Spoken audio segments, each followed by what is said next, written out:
Hello people, welcome back to my channel స్వర్ణ కొండపల్లి. అందరికీ ముందుగా మొదటి శ్రావణ శుక్రవార శుభాకాంక్షలు.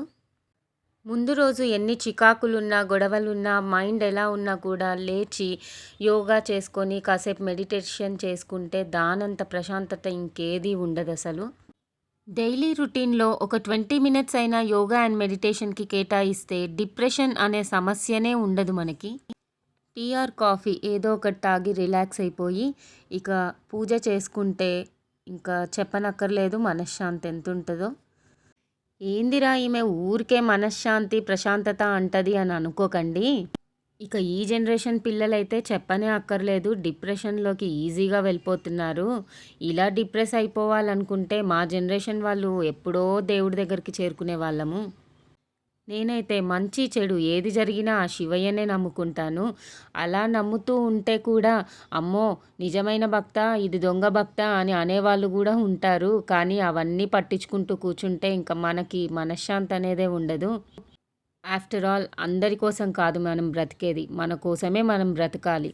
ముందు మనకి మనం ఇంపార్టెన్స్ ఇచ్చుకోకుండా ఉంటే ఇంకా వేరే వాళ్ళు మనకేమిస్తారు చెప్పండి. మనం ఏంటన్న విషయం మనకే తెలుసు, ఎదుటి వాళ్ళకి తెలీదు. ఎదుటి వాళ్ళు ఏంటో వాళ్ళకే తెలుసు, మనకి తెలీదు. కాబట్టి ఎదుటి వాళ్ళని జడ్జ్ చేయడం మానేసి మన కంట్రోల్లో ఉండనిచ్చుకోవాలి అని అనుకోవడం మానేసి మన పని మనం చూసుకుంటేనే చాలా ఉత్తమం అండి. ముందుగా టాకింగ్ స్కిల్స్ కన్నా లిజనింగ్ స్కిల్స్నే డెవలప్ చేసుకోవాలి మనం. ఎందుకంటే ఎక్కువగా మాట్లాడేదానికన్నా ఎక్కువ వింటేనే మనం నాలెడ్జ్ ఎక్కువ గెయిన్ చేస్తామని నా ఉద్దేశం. ఎదుటి వాళ్ళు మనని ఏమన్నా అంటే మనకు ఉక్రోషం ఆగక ఇమీడియట్గా మనం కూడా ఏవో 2 మాటలు అనేస్తాం. అక్కడే మన వ్యక్తిత్వాన్ని మనం పోగొట్టుకుంటున్నాం.